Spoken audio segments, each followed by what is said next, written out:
Bienvenida o bienvenido a esta exploración a fondo. Hoy nos metemos con un tema del que se habla mucho, la inteligencia artificial, pero con un ángulo muy específico. ¿Cómo podría cambiar el sistema sanitario de Estados Unidos? Que bueno, ya sabemos que es uno de los más caros del mundo. Vamos a hablar de eficiencia, de costes, y de si la tecnología puede de verdad marcar una diferencia ahí.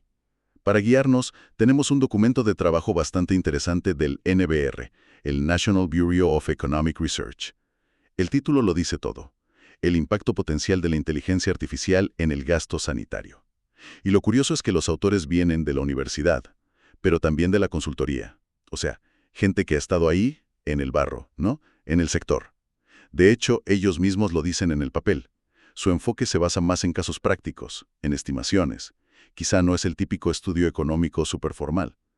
El contexto, bueno, creo que lo conocemos. La sanidad en Estados Unidos, carísima, con casi una cuarta parte del gasto que se va solo en administración.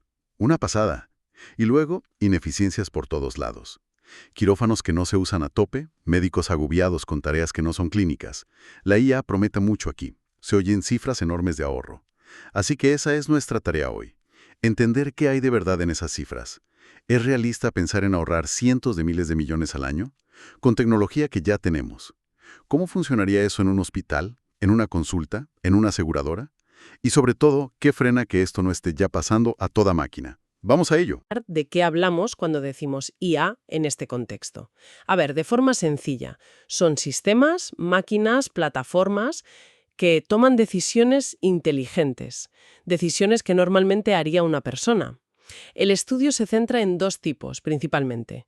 El aprendizaje automático, el Machine Learning, o ML, que es cuando la máquina aprende de los datos, de ejemplos, ¿sabes? Sin que le demos reglas fijas.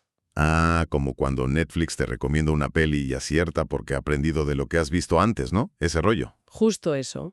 Y la otra es el procesamiento del lenguaje natural, el PLN, que es para que las máquinas entiendan nuestro lenguaje, el hablado, el escrito. Vale. Piensa en analizar miles de comentarios de clientes para ver qué dicen, o en los asistentes de voz. Y si llevamos esto a la sanidad, pues las aplicaciones son un montón. El ML puede predecir, por ejemplo, qué pacientes tienen más riesgo de volver al hospital poco después de salir, y así puedes estar más encima de ellos. O puede ayudar a organizar los turnos del personal, o el uso de los quirófanos, que luego veremos, o incluso ayudar a interpretar imágenes médicas. Y el PLN, pues puede sacar información útil de las notas que escriben los médicos en las historias clínicas, que a veces son, bueno, indescriptibles. O puede transcribir conversaciones, o hacer de asistente virtual para responder dudas básicas a los pacientes. Y muchas veces, lo potente es combinar las dos. Imagina usar PLN para leer la historia clínica, y luego ML para predecir si un tratamiento va a necesitar que la aseguradora dé el visto bueno antes. Te ahorras un montón de papeleo. Entendido. O sea, ML para patrones y predicciones, PLN para entender el lenguaje. Pero, ¿cómo se convierte eso en valor? ¿En ahorro? ¿En mejoras? ¿Cuál es el mecanismo exacto? Pues mira, fundamentalmente la IA ataca las ineficiencias operativas. Va por ellas. Por un lado, puede simplificar procesos que ya existen, pero que son muy manuales, muy lentos o donde la gente se equivoca mucho, como gestionar el inventario de material o dar citas. Y por otro lado, que esto me parece muy interesante, puede crear cosas nuevas, procesos que antes eran impensables. El estudio pone el ejemplo de una aseguradora que te deja tramitar un parte de un golpe con el coche solo mandando una foto por el móvil. Eso, hace unos años, era ciencia ficción. Y un punto clave es la productividad del personal. Parece mentira, pero en la sanidad de Estados Unidos la productividad laboral ha crecido poquísimo o incluso ha decrecido históricamente. La IA puede quitarles trabajo de encima, liberar tiempo de médicos, enfermeras, administrativos, para que hagan cosas que aporten más valor. Y ojo, no es solo eficiencia, también puede mejorar la salud directamente, dando la información correcta en el momento justo para un diagnóstico, para un tratamiento. A veces, mejorar la salud y ahorrar costes van de la mano, que eso es lo ideal. Me gusta esa idea de los niveles de automatización, como en los coches autónomos para visualizarlo. El estudio lo menciona, ¿verdad? Los niveles de la SAE. Sí, es una analogía útil. Los coches van del nivel 0, sin ayuda, al 5, que conducen solos del todo. Pues en sanidad podríamos pensar algo parecido. Nivel 1, una ayudita. La IA sugiere, pero el médico decide. Una alerta en la historia. Por ejemplo, nivel 2, automatización parcial. La IA hace algo, pero con supervisión, como una primera lectura de una radiografía que luego mira el radiólogo. Nivel 3, automatización condicional. La IA toma decisiones en casos concretos, como recomendar a qué especialista mandar a un paciente. Nivel 4, automatización alta. Procesos casi automáticos. Quizá la gestión de facturas entre el hospital y la aseguradora, los famosos claims. Nivel 5. Pues ya sería el coche autónomo total, que en decisiones clínicas complejas parece que queda bastante, ¿no? Queda. Pero los niveles ayudan a entender por dónde van los tiros.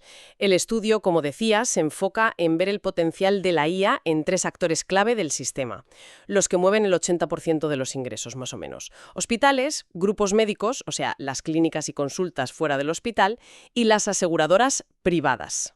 Vale. Pues empecemos por los pesos pesados, los hospitales. ¿Dónde puede meter mano la IA ahí? En un montón de sitios. Desde la pura gestión, optimizar cómo se usan los quirófanos que cuestan una fortuna, o cómo se asignan las camas para que no haya gente esperando en urgencias, hasta el apoyo directo al médico, ayudar a interpretar pruebas, detectar si un paciente está empeorando antes de que sea obvio, y luego toda la parte administrativa, claro, gestionar los cobros a las aseguradoras, que es un lío tremendo, y también en funciones de soporte, como recursos humanos o finanzas. Y me imagino que no todo avanza igual de rápido. ¿Por qué unas cosas sí y otras no? ¿Es solo por la pasta, por el retorno de la inversión? El retorno económico, el ROI, pesa mucho, claro. Las áreas como la gestión de facturas o la optimización de los call centers suelen ir más rápido. ¿Por qué? Porque el beneficio se ve más fácil.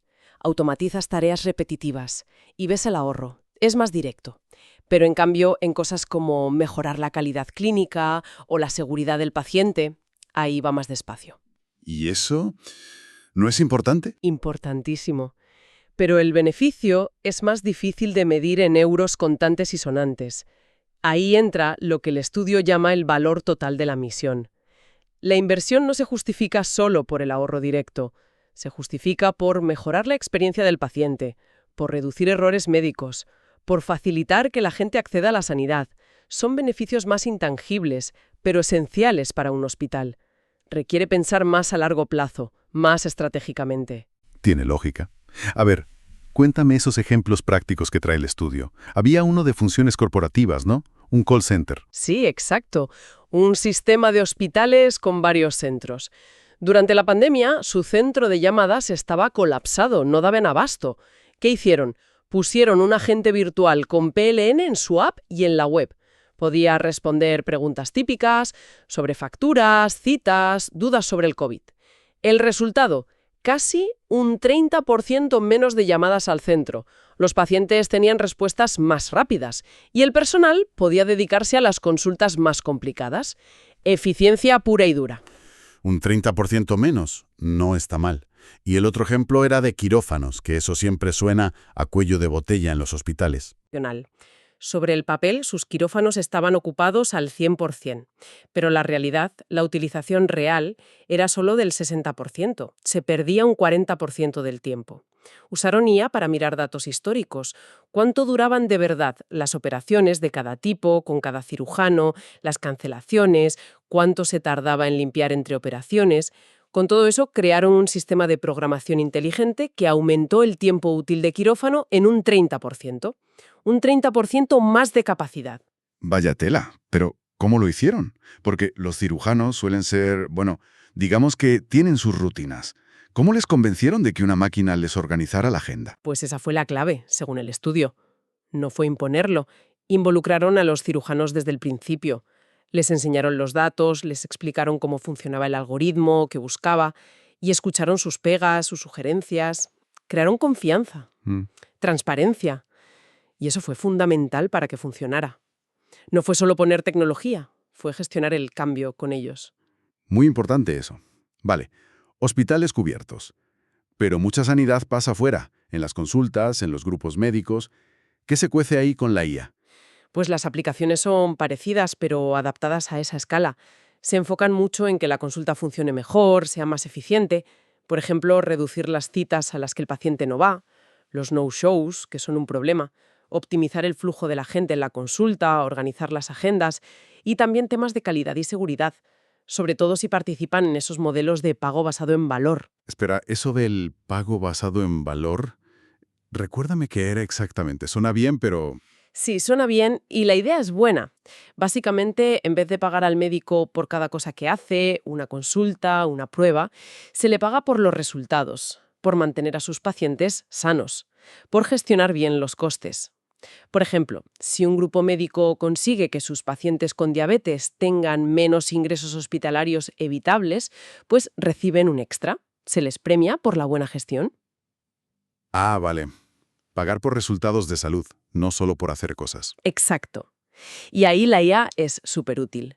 Puede ayudar a identificar a los pacientes que tienen más riesgo de complicarse, de acabar en el hospital, y así el equipo médico puede ser proactivo, llamarles, asegurarse de que siguen el tratamiento, ver si necesitan algo, intervenir antes de que sea tarde. Entiendo. Tiene todo el sentido. Y aquí también hay áreas que van más rápido que otras. Pues sí, parecido a los hospitales. Lo que mejora la eficiencia de la consulta, el día a día, suele ir primero porque el beneficio económico se ve antes. Donde cuesta más es en la continuidad asistencial, o sea, coordinar la atención de un paciente que ve a varios médicos, que va a distintos sitios, el problema de siempre. Los datos están cada uno en su sitio, en sistemas que no se hablan. Fragmentación. Aunque el estudio dice que las nuevas APIs de interoperabilidad, bueno, esas herramientas para conectar sistemas están empezando a ayudar un poco. Y el caso de estudio que ponen va justo de eso, ¿no? De gestionar pacientes crónicos. Justo, un grupo médico grande, con pacientes con una enfermedad crónica, y estaban en uno de esos modelos de pago basado en valor. Querían reducir las complicaciones, las hospitalizaciones que se podían evitar. ¿Qué hicieron? Un modelo de IA. El modelo predecía el riesgo de que un paciente ingresara de forma no planificada. Usaba datos de la historia clínica, de análisis, datos demográficos, un poco de todo. Y esa predicción la usaba el equipo de enfermería y gestión de casos para saber dónde poner el foco, a qué pacientes llamar primero, a quién visitar, usar los recursos donde más falta hacen. Una aplicación muy lógica, sí señor. Potente. Vale, y nos queda el tercer gran actor, las aseguradoras privadas. ¿Ellas cómo usan la IA? Las aseguradoras le ven utilidad por todos lados. Para gestionar la salud de la gente que tienen asegurada, identificar quién tiene más riesgo, diseñar programas para prevenir enfermedades, controlar que los servicios caros se usen cuando toca, también en cómo se relacionan con los médicos y hospitales, para diseñar sus redes de proveedores, para negociar los precios y, por supuesto, en gestionar las reclamaciones, los claims. Ahí entra la automatización de las autorizaciones previas, que son un quebradero de cabeza. Y también la detección de fraude, abuso o despilfarro, lo que llaman FWA, Fraud, Waste and Abuse. Y luego, claro, en atención al cliente, en sus propias operaciones internas. ¿Y qué va más avanzado? Me imagino que lo del fraude les interesa bastante. Sí, la gestión de reclamaciones, incluyendo el FWA, y las funciones internas como atención al cliente suelen ser las áreas donde más han metido IA. Son procesos masivos, con muchísimos datos, donde automatizar da mucho rendimiento. Pero ojo, el estudio dice que donde está el potencial más gordo, más transformador, es en la gestión de la salud de sus asegurados y en cómo se relacionan con los proveedores. Porque ahí es donde pueden influir de verdad en bajar los costes médicos, que es su principal gasto, y en mejorar la calidad para la gente. Vale, o sea que el futuro va más por ahí, por gestionar la salud. Eso parece. El estudio da dos ejemplos muy claros. Uno es de FYW, de fraude. Una aseguradora grande usó IA, entrenada con millones de facturas antiguas, para detectar patrones raros, comportamientos de algunos médicos u hospitales que olían a fraude o abuso. No es que la IA sustituyera a los investigadores, pero les decía, oye, mira bien a este, que aquí pasa algo raro. Les ayudaba a centrar el tiro. Y dicen que con eso redujeron los costes ligados a FYW en unos 50 puntos básicos. 50 puntos básicos. Eso es un 0,5% del coste total, ¿no? Suena a poco, pero con las millonadas que mueven... Exacto, no es ninguna tontería. Medio punto porcentual de miles de millones. Es bastante dinero. Y el otro ejemplo era de gestión de la salud. Una aseguradora quería bajar los reingresos en el hospital de sus asegurados más frágiles. Crearon un modelo de machine learning para predecir quién tenía más riesgo de reingresar poco después del alta. Usaron datos de facturas, datos demográficos y montaron un equipo especial que con esa información llamaba a los pacientes de alto riesgo justo al salir del hospital, de forma proactiva. ¿Y qué tal fue? Porque ese seguimiento posalta es súper importante, pero muchas veces falla. Pues según el estudio, los resultados fueron espectaculares, de verdad. Consiguieron contactar con un 70% más de asegurados de alto riesgo, las visitas de seguimiento con el médico de cabecera aumentaron un 40% y lo más fuerte, la tasa de reingreso por cualquier causa en ese grupo de pacientes contactados bajó un 55%. Un 55% menos. Ostras, eso sí que es un resultado. Vaya. Impactante. Tanto en coste como en calidad de vida para esa gente. Casi suena demasiado bonito. ¿Esto se puede generalizar? Buena pregunta. El estudio los pone como ejemplos del potencial. Luego, llevarlo a escala y que funcione igual en todas partes, ese es siempre el reto. Pero vamos, que ilustra muy bien el tipo de impacto que se puede conseguir. Vale, pues hemos visto ejemplos en hospitales, en consultas, en aseguradoras. Ahora sí, la pregunta del millón, y nunca mejor dicho. Si sumamos todo este potencial que hemos visto, ¿de cuánto ahorro hablamos para toda la sanidad de EU? ¿Cuál es la cifra gorda? Pues aquí viene el dato estrella del estudio. Agárrate. Estiman que si se usara más la IA, con la tecnología que ya existe, no hablamos de futuro, se podrían generar ahorros netos anuales de entre 200.000 y 360.000 millones de dólares. En dólares de 2019, en los próximos 5 años. 200.000 a 360.000 millones Al año. al año. Para que te hagas una idea, eso es bajar el gasto sanitario total de EU entre un 5% y un 10%. Y recalcan que esto se podría lograr, en teoría, sin bajar la calidad de la atención y sin quitarle acceso a la gente. Es una cifra que impresiona. Desde luego. 200 a 360.000 millones. Es que cuesta visualizarlo. ¿Y cómo se reparte ese posible ahorro? ¿Quién se lleva qué parte del pastel? Pues hacen un desglose estimado. Los hospitales se llevarían entre 60 y 120.000 millones al año, un 4 o 10% de sus costes, sobre todo por mejorar operaciones y calidad. Los grupos médicos, las consultas, entre 20 y 60.000 millones, un 3 o 8% de sus costes, más que nada por eficiencia en la consulta. Las aseguradoras privadas, entre 80 y 110.000 millones, un 7 o 9% de sus costes, gracias a gestionar mejor la salud, las reclamaciones y los proveedores. Las aseguradoras privadas y también calculan ahorros para las aseguradoras públicas, como Medicare y Medicaid, de 30 a 40.000 millones, e incluso para otros, como dentistas o atención a domicilio, unos 10-30.000 millones más. En total, calculan que más o menos un 35% del ahorro vendría de bajar los costes administrativos, el papeleo, y el 65% restante de bajar directamente los costes médicos. O sea, mejor prevención, menos complicaciones, tratamientos más ajustados, y el potencial se reparte casi mitad y mitad entre hacer mejor lo que ya se hace y crear cosas nuevas gracias a la IA. Pero ojo, has dicho ahorros netos. Eso suele tener letra pequeña, ¿no? Sí, hay dos matices importantes. Primero, son ahorros netos anuales, después de quitar los costes de operar la IA cada año, mantener los sistemas, el personal que lo usa, pero no incluyen la inversión inicial para poner todo esto en marcha, el desarrollo, comprar la tecnología, la consultoría. El estudio calcula que esa inversión inicial puede ser de 1 a 1,5 veces el ahorro neto anual. O sea que hay que gastar bastante para empezar a ahorrar, no es gratis. Una inversión potente, ¿sí? ¿Y el segundo matiz? Que estas cifras solo miden el dinero, el ahorro económico. No capturan todos esos otros beneficios que decíamos antes. Mejor calidad, más seguridad para el paciente, mejor experiencia para todos, pacientes y profesionales, más equidad en el acceso, beneficios que son súper importantes para la sanidad, aunque no salgan directamente en la cuenta de resultados del hospital o la aseguradora. Vale. Entonces, el panorama es: potencial de ahorro brutal, tecnología que ya existe, beneficios que van más allá del dinero. Y sin embargo, todos tenemos la sensación de que la sanidad va más lenta que otros sectores, como la banca o el comercio, en adoptar la IA. ¿Por qué? ¿Qué pasa aquí? Esa es la gran pregunta del millón, sí. Y el estudio le dedica bastante atención a analizar los retos, las barreras. Las agrupan dos tipos: las que están dentro de las propias organizaciones y las que afectan a todo el sector. A ver, cuéntame las de dentro, las de cada hospital o aseguradora. Pues son varias y suelen estar conectadas. Datos, datos y más datos. Es el gran caballo de batalla. Los datos están cada uno en su sistema, no se hablan entre sí, los famosos silos. La calidad muchas veces es mala. Mucha información clave está en texto libre, en las notas de los médicos, que es difícil de procesar por una máquina. Y encima, con todas las reglas de privacidad, como la ley HIPAA en Estados Unidos. Preparar los datos para la IA es un curro enorme. Gente y cultura. Falta gente experta en IA. Y la sanidad tiene que competir por ellos con Google, con Amazon.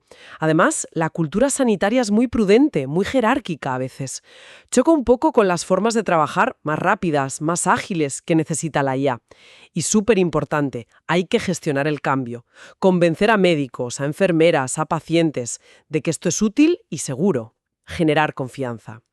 Tecnología y estrategia. Muchos hospitales y aseguradoras tienen sistemas informáticos súper antiguos, muy difíciles de cambiar. A menudo falta una visión clara, una estrategia para la IA que vaya más allá de hacer 4 proyectitos piloto. ¿Cómo se integra esto en el día a día? ¿Cómo se organizan los equipos de IA? ¿Todos juntos o cada uno en su departamento? Entiendo. Problemas de datos, de personas, de sistemas viejos, de falta de plan.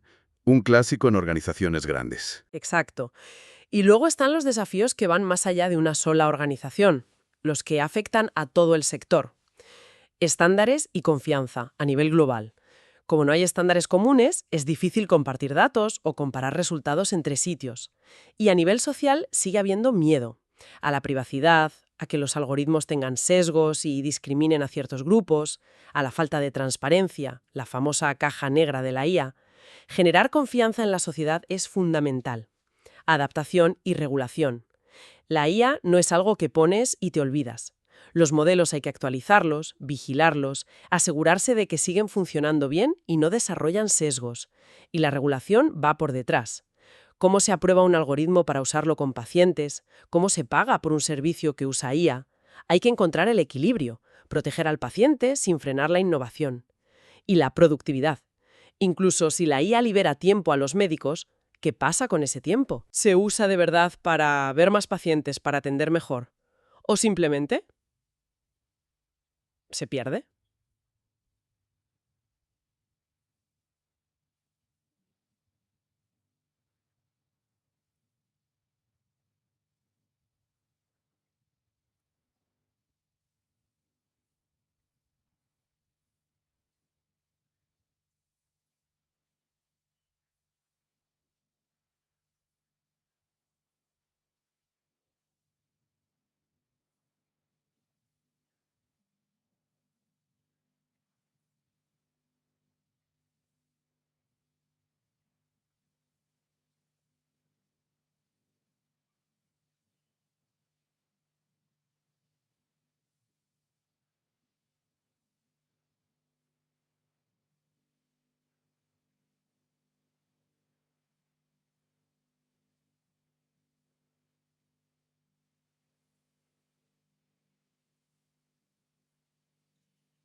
Pues sí que es una carrera de obstáculos. Datos, cultura, tecnología, regulación, confianza.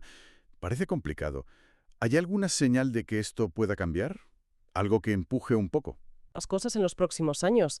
La presión económica. Después de la pandemia, con la inflación, la falta de personal, muchas organizaciones están con el agua al cuello. Necesitan ser más eficientes sí o sí. Y ven la IA como una posible tabla de salvación.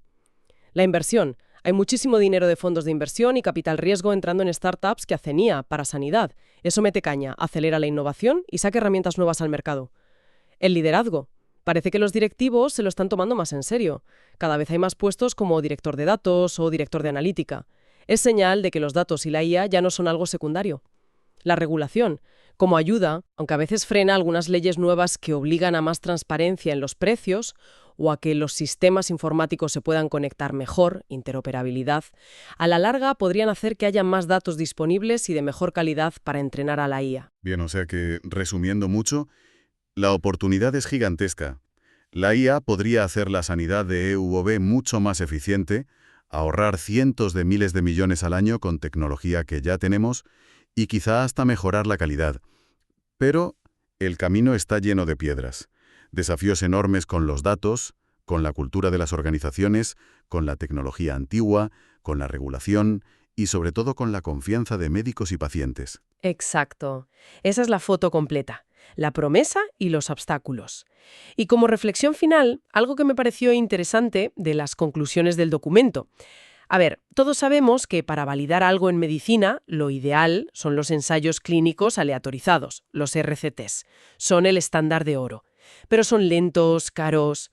Quizá para que la IA avance más rápido de forma responsable, sobre todo en estas aplicaciones más operativas o de ayuda a la gestión, necesitamos otras formas de generar confianza y de ver que funciona. ¿Cómo cuáles? Pues, por ejemplo, proponen que se compartan más los detalles de los proyectos, estudios de caso bien documentados, y no solo los éxitos, también los fracasos. Que se aprendió, que no funcionó.